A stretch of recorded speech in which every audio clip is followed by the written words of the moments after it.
Bonjour mes amis, que le Seigneur vous bénisse. Juste une petite histoire pour vous fortifier. L'histoire d'un homme perdu. Il y eut un homme qui prit un bateau avec ses amis pour aller essayer de se défouler. Alors il arrivait un temps après qu'ils aient pris la mer. Le bateau a connu des sérieux problèmes et celui-ci a coulé en pleine mer. Ils se débattirent tous, mais néanmoins tout le monde avait chaviré. Mais il était le seul, cet homme-ci, qui avait eu de la chance de s'accrocher à un morceau de bois flottant. Alors les vagues et les flots de la mer lui avaient emporté très loin. Pendant ce temps, tous ses amis prirent de l'eau et moururent sur le champ.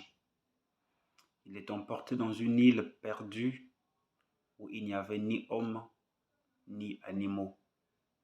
Celui-ci campèrent sur cette île, restait là pendant beaucoup de jours et beaucoup de mois. Il commençait à s'habituer à sa vie de souffrance.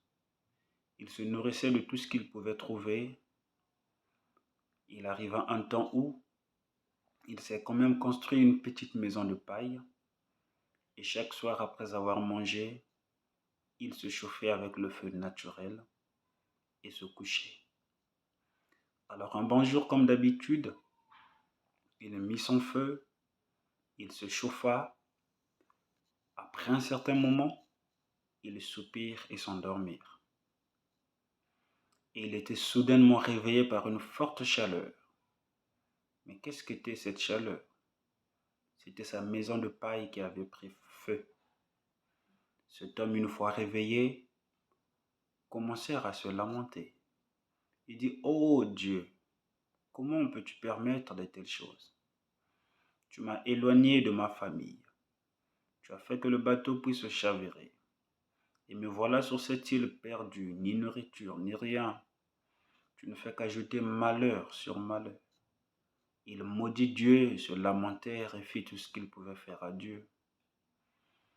Et cet homme resta assis, n'ayant plus d'espoir, maudissant Dieu, ne pensant plus retrouver sa famille. Quelques minutes plus tard, il vit un gros bateau qui s'avança. Une fois que le bateau est accosté, il court très vite chez le capitaine et lui pose la question: «Comment se fait-il que toi tu arrives ici? Personne ne peut arriver sur cette île, c'est tellement loin. Les bateaux passent excessivement très loin. Mais qu'est-ce qui vous a emmené ici?» Le capitaine va dire: «Dans la nuit, nous avons vu un feu et nous nous disions que c'était un bateau qui commence à chavirer et que le feu avait été mis pour signaler les bateaux des alentours et nous sommes venus pour essayer de sauver ceux qui prenaient de l'eau.»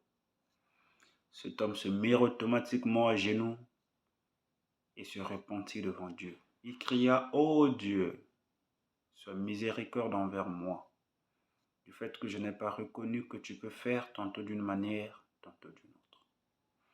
Cet homme entra dans ce bateau, repartit dans sa ville et retrouva sa famille.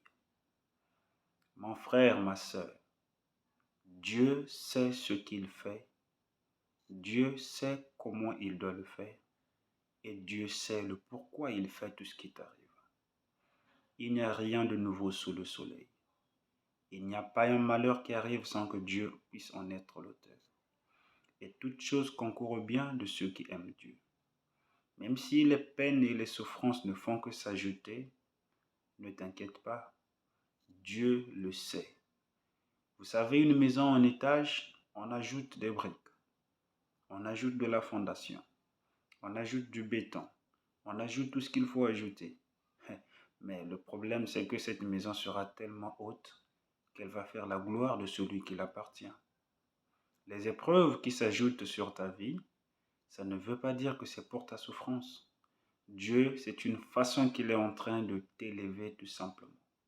On ne peut pas bâtir une maison en étage avec 10 briques. Il faut que ça soit plus, et encore, et encore, et encore. Et cette maison fait la gloire de celui à qui cette maison appartient.